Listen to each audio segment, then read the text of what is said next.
All right, here's a strange story. Strange story. Okay, once, this is the Ruziner Rebbe, the Halakha Ruziner. They call him the Halakha Ruziner. And I'm almost sure this was him. So there came to the Ruziner Rebbe a very distraught Jew, crying, weeping, help me, you have to save me. So the Rebbe said, what happened? So he said, I have a trial tomorrow. They let me out. I posted a tremendous bond, and the guards are on my house. If I don't come back, they'll put my family in jail. So what's the problem? He said, the problem is that I have a big soap factory. And there was a little boy, a young fellow, 15, 16 years old, that he used to work by me. He used to work by me. And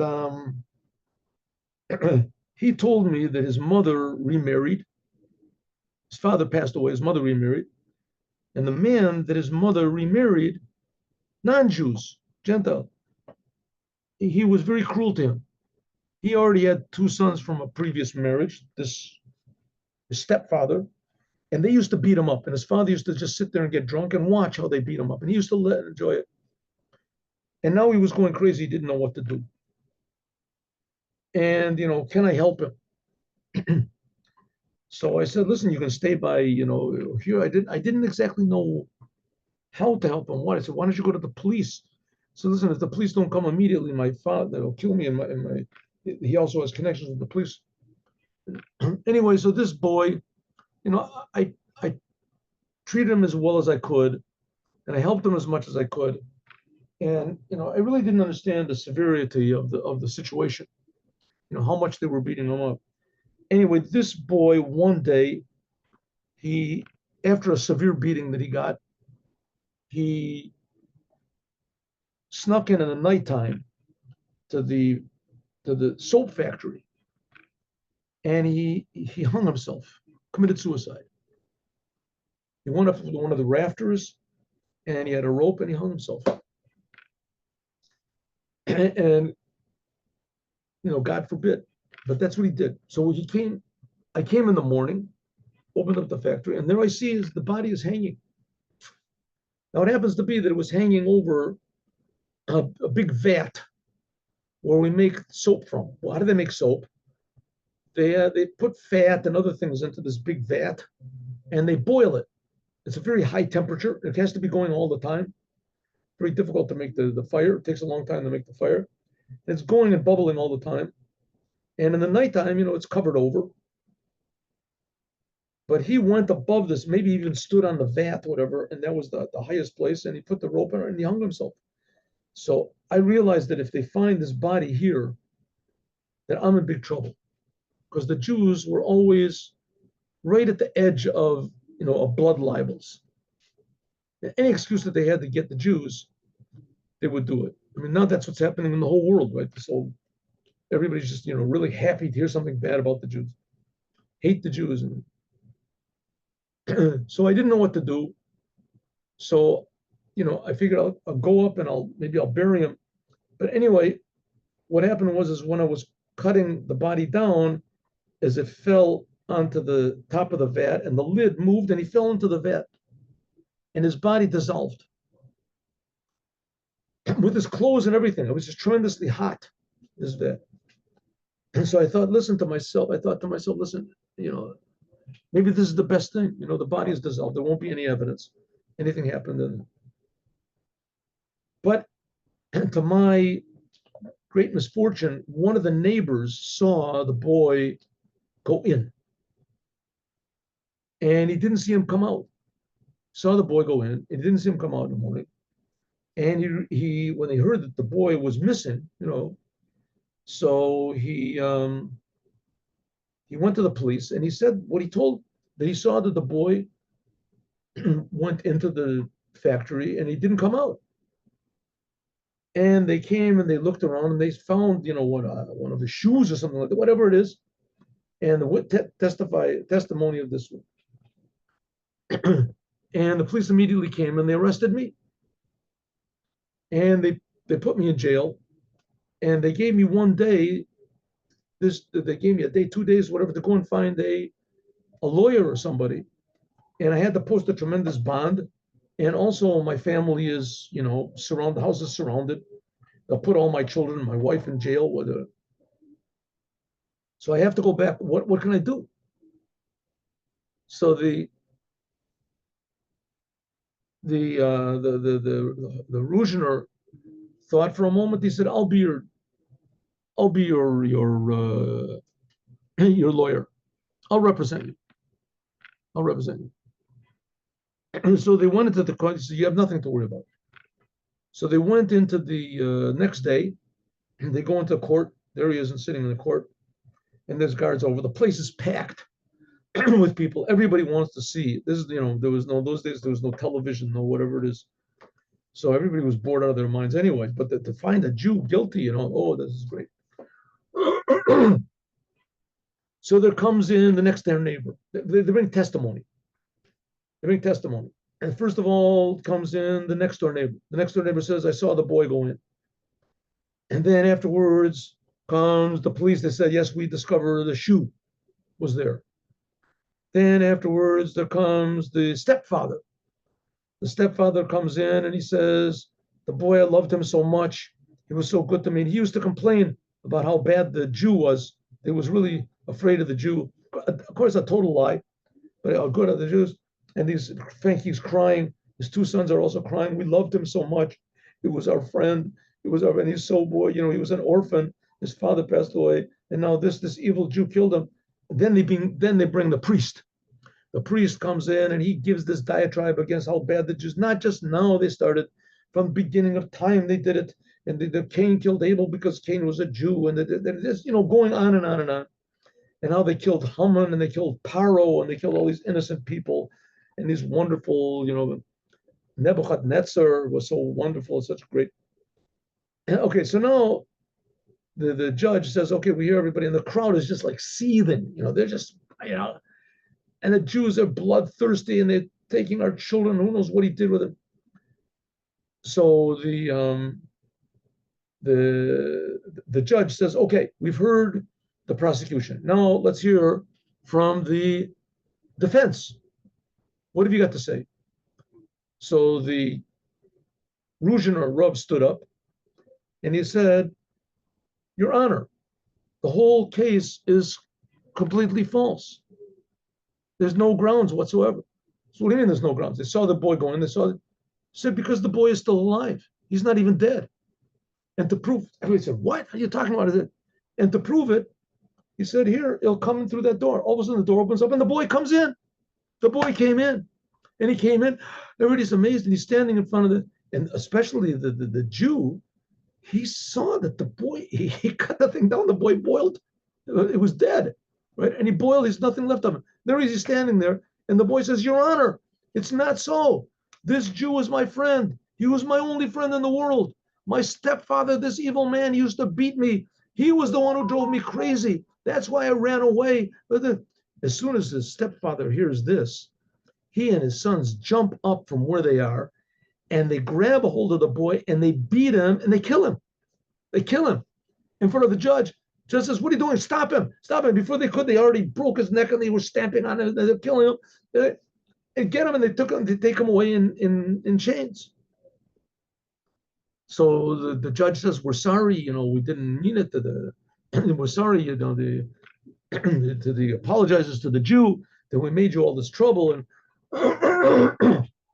with it. And don't worry, justice will be done and we'll take it. So after the trial, this Jewish man, the one who owned the soap factory, he said to the Rebbe of Ruziner, how did you do that? And that boy was dead. I know he was dead. He was melted. There was nothing. How did you? So he said, the reason I did it was because I learned a kol v'chomer from the Baal Shem Tov. Kol v'chomer means, if someone does something, how much more so someone, if a person can lift up 5,000 pounds, for sure he can lift up 5 pounds. That's a kol v'chomer, right? Kol v'chomer. If a person can lift up 5,000 pounds, for sure he can lift up 5 pounds. So I learned a kol v'chomer from the Baal Shem Tov. What's the story for the Baal Shem Tov? The Baal Shem Tov, there's a story that was like this, and that once there was a baron, and he owned tremendous tracts of land, and he had a Jewish manager, and he really loved this Jewish manager. They really got along well, and the Jewish manager was excellent, and everybody liked him. Everybody liked him. All the Gentiles liked him. Everybody, the place was succeeding, and he took care of everyone. And he was very, caring, and anybody's children were sick, he went and visited them, and he brought a doctor, and he would help everybody, and everybody's successful. And one day, this rich baron, he said to the Jew, "I'm going to visit friends. I'm an old man already. I'm going to visit friends in France, and there I'm going to go and have a good time, whatever I'm going to do. And I'm already old man. If something happens to me and I don't come back, you can own the whole place. The whole place belongs to you. What do you say?" Says, "Okay, so don't worry about it. Everyone here will appreciate it. Everyone will testify that you're the manager. Everyone, no one's going to be against you. Everybody." Okay. So sure enough, the baron went to France, and after a year or two, our Jew, the manager, he gets the news that the baron died. The baron died, and he was buried over there, and he wanted just that we should let you know. He said before he died that we should let you know that if he dies, that we should let you know. And he died. So the Jew is good. Now he's the manager of the whole place, and everybody appreciates it. Everybody likes it. No one's questioning his rulership. Everyone's benefiting from the whole thing. And the place even succeeds more, the whole lands. One day, knock on his door, on the Jew's door, says, "Hello." He said, "Okay, I'll give you 2 weeks to get out of the place." He says, "Who are you?" He says, "Who am I?" "I happen to be the cousin of the third uncle removed from the dead baron. I'm his cousin. And here I have the papers to prove it. And, therefore, I'm the closest relative alive, and the land belongs to me. Unless, of course, you have some sort of a deed. You have a deed." And the Jew didn't have any deed. He didn't have any deed whatsoever. The baron just understood that it was, self-understood that the Jew would run and everybody would agree. So he says, "I'm giving you a week or 2 weeks, whatever, you got to clear out." So this poor Jew doesn't know what to do. What's he going to do? He's already been, he's been the manager of the place, let's say 5 years already. And, and then all of a sudden this person comes from out of the blue, and he's got proof. He says that he's the, what of his 5 generations ago, is that he's the son of an uncle, of a cousin, of an aunt, of a this, that. But he's got proof. So he goes to the Baal Shem Tov. And he said, "Baal Shem Tov, can you help me? Is there something you can do?" And the Baal Shem Tov said, "Sure, no problem whatsoever. You go to Prague. And in Prague, you'll find the solution." So he said, "Okay, thank you very much. Thank you very much." And he backs out, and he packs up his bags, goes to Prague. And he gets to Prague. Prague is a huge city. It's got like millions of people there. What am I supposed to do? He doesn't know what he's supposed to do. So he checks into a hotel, and he walks. I told you a different story about this a couple of days ago, but he starts walking around in Prague. He's walking around 1 day, 2 days, 3 days, 5 days. He doesn't know what to do. He's got like 2 weeks to get out. He's already spent 1 week. Of course, when Shabbat comes, he doesn't, he goes to the synagogue, he keeps Shabbat, but he can still walk around. He's still walking around on Shabbat. He doesn't care anything. He's walking around. One day, like after a week or something, he's there. All of a sudden, there's a tremendous rainstorm outside. Walking around the streets of Prague, a tremendous rainstorm. Rain, pouring rain. Everybody runs to get away from the rain. And he goes under this big sort of overhang, marquee or whatever they call it, outside of this big hotel. There's a big overhang over like the entranceway. And so he goes hiding it. And there's a lot of people that run there, and they're all stuffed in together. And he steps on somebody's foot in the back, and he turns around to say, "I'm sorry, sir, I didn't mean to step." And he sees, and who's there? It's the Baron. The Baron is there. And he said, "Baron, you're alive. Oh, I'm so happy to see you. You didn't." He said, "I understand you're having problems over there from the fifth removed cousin." He said, "Yes, I am." He says, "Come into the hotel with me." Goes into the hotel. He asks the owner of the hotel, or the person sitting in, "Can I have a piece of parchment, please?" He gives him a good sum of money and a pen. Gives him a pen, parchment. He says, "I hereby," writes his name. The Baron writes his name. "Do hereby I give total ownership of all of my lands from this place to this place, from this place to this place, with all the mills that are there and all that." He puts in great detail what's there, and I give it to Mr. and I say this is his name. He writes the name of this Jew and etc., and he seals it with the seal, and he signs his name, and he folds the thing up, and he gives it to the Jew. He says, "Thank you very much." He says, "Well, this is just amazing. Right? Thank you very much. But why don't you come back? Come back to me and be them. You'll be with you'll be the manager again." He said, "No. I'm really not 100% alive. Alive." And that was it. That was it. He left, walked out. So the Jew was just really amazed, and he even went. He was sure that this man was dead. He got a message from him that he was dead. Anyway, he went back home, and he has the deed, and the deed was certified, and it was verified, and this is the seal, and the fifth removed whatever it was, he had no say anymore. Here he has the deed. So the Rebbe Ruziner said, "I figured that if the Baal Shem Tov could bring back someone that had died 5 years ago, he could bring him back to life. So I could for sure bring back to life someone who only died a week ago. And that's why I knew that I could save you." Have a good day with Mashiach now. See you all, God willing, on Friday morning.